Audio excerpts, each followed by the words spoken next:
In 1954, 6 strangers received an invitation to a mysterious dinner in hopes of ending a long-standing financial strain they'd all incurred. They were supposed to all go by pseudonyms, and really, this is all the information someone would need to go to a luxury dinner at a mansion. No stranger danger there, just fine dining. And so, one by one, they arrived. Is everything ready? Oui, monsieur. You have your instructions.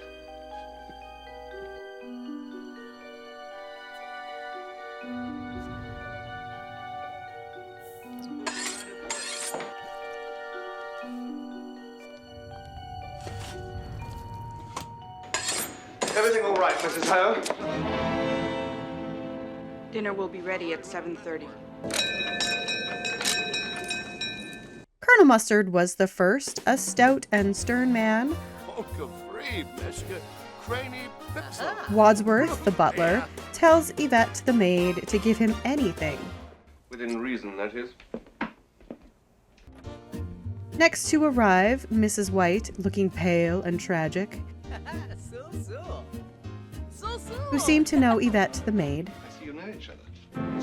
The way they glared at each other is the way I glare at mushrooms on pizza. Then Mrs. Peacock showed up, and Mr. Green following her, who, poor him, will be picked on for the duration of the evening. Sit! No, not just yet. And to make a long story short, Too late. they all arrived. The cook banged the gong, scaring the bejesus out of the guests, indicating it's time for supper. Sorry. The guests sit around the table in awkward silence. And if you have misophonia, you're going to want to mute this part.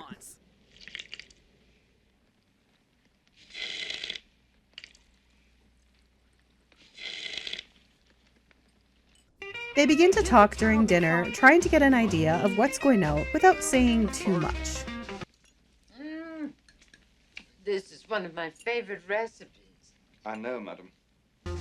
Fun fact, you may not know this, but monkey's brains, though popular in Cantonese cuisine, is not often found in Washington, D.C.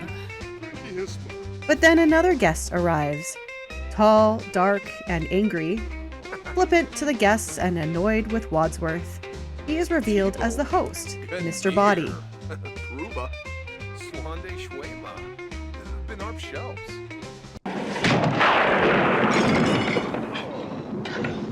Their meal concludes and they head into the study for after-dinner brandy. This is where Mr. Body exclaims it's all a hoax and tries to leave, but uh-oh, the door is locked. Perhaps it's just missing altogether. Oopsie. They go back to the study and Wadsworth explains they're all being blackmailed. And of course they act surprised and deny allegations. Colonel Mustard is particularly upset. Are you trying to make me look stupid in front of the other guests? Don't need any help from me, sir. That's right. Mr. Body hands out presents. How nice. They aren't exactly what I'd want. It looks like items that have been regifted from holiday office parties. Maybe not the revolver, although I guess that just depends on where you work. Mr. Body tries to convince the guests to take care of the problem. You know, get rid of Wadsworth. Then they can all leave and take their secrets with them. Now.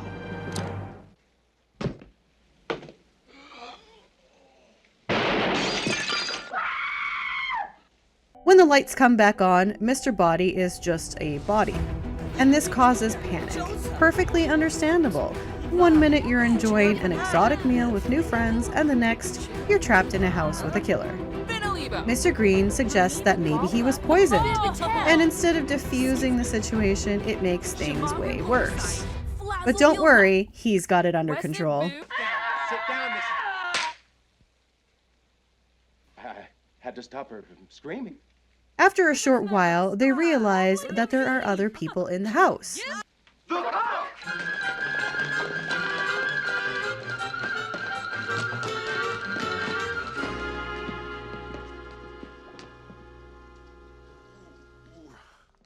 It's too late though, she has been unalived already.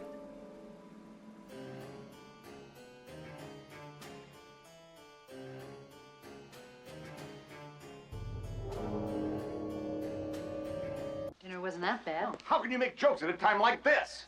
Except for maybe the monkey's brains. Is that what we ate? And back to the study we go.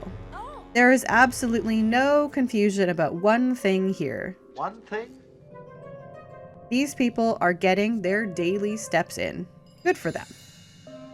Back at the study, they discover that Mr. Body is no longer there. When Mr. Green goes to use the bathroom, they find Mr. Body again not alive. No, he's dead. Mr. Body. Dead. Again. How many times is this poor guy gonna get it? Why would anyone want to kill him twice? This leads to an argument about his brief resurrection. It's endless arguing, but listen, they were not yelling.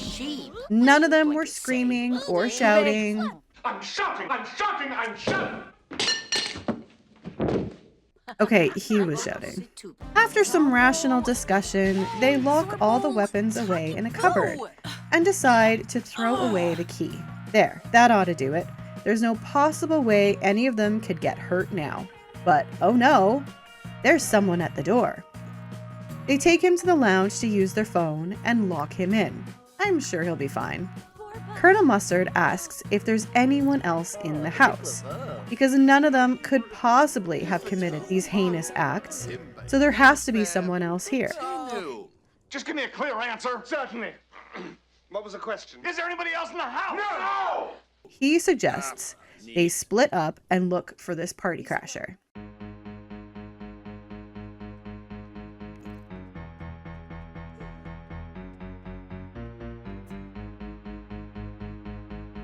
Rush away! Obista. Zaffle? Gibbs.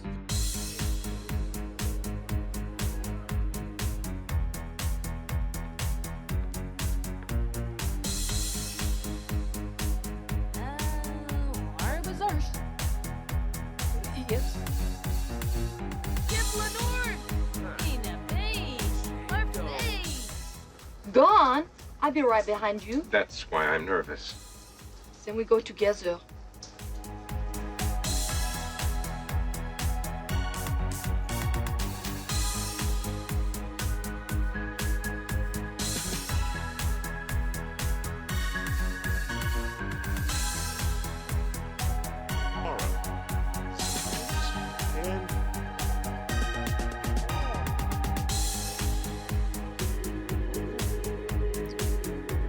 Kelso!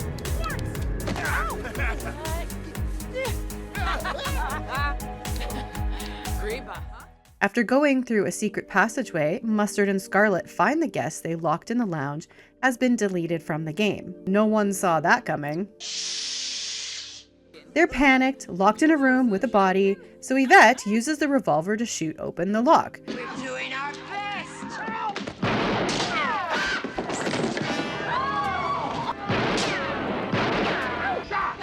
The door is open! But wait, how did she get the revolver?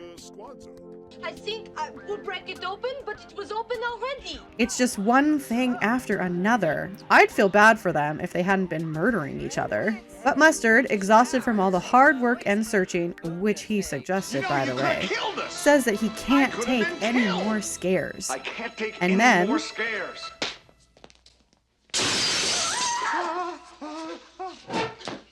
Well, I can't exactly break a chandelier on the floor, so we'll pretend that this is it.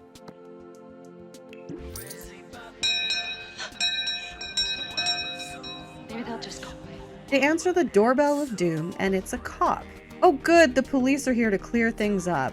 Oh no, never mind, they're locking him in the library. Historically speaking, this hasn't gone well, so good luck, copper. Not the cognac, just in case. He actually gets really upset and insists on looking around, because you know, they're acting strange. And they put on a pretty good show that everything is normal.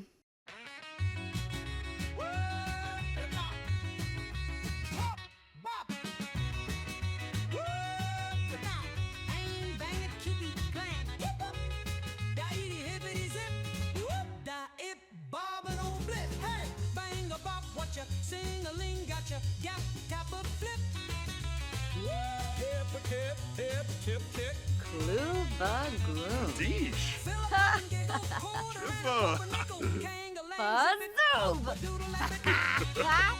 Lunch.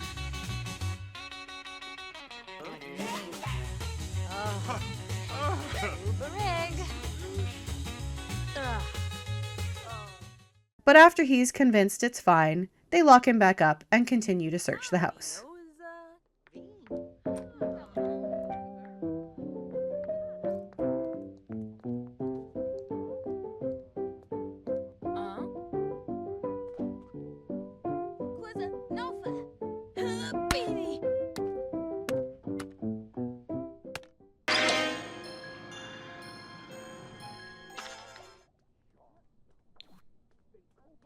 Anyone recognize you? They must have, and not just my face. They know every inch of my body, and they're not the only ones. It's you!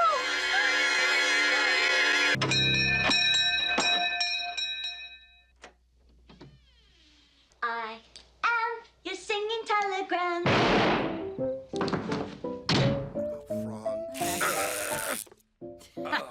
And I,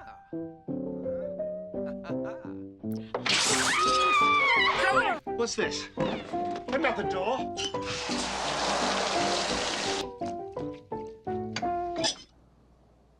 The lights come back on and everyone slowly walks around to find 3 more people are gone.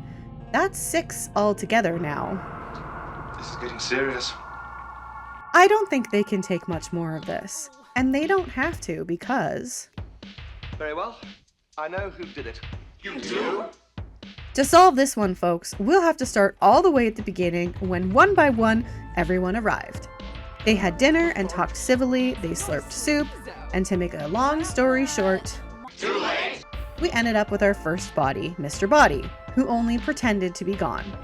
Wadsworth explains that Yvette took out Mr. Body, Mrs. White took out Yvette, Scarlet the cop, Mustard the motorist, Plum the singing telegram, and Peacock the cook. They all played their part. Why? Because the others involved were all informants. As for Wadsworth, he'd walk out of here as the actual blackmailer and all his dirty work cleaned up.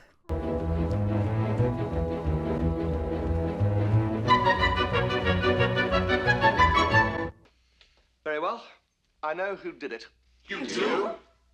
Oh, all right, you got me. It was apocalyptic in The Sims with the mouse. If you've enjoyed this synopsis of Clue in The Sims, hit the like button and subscribe to the channel. Also, let me know in the comments if there's a movie you'd like to see me retell. Thanks for watching. Bye. I hated her so much. It flames on the side of my face.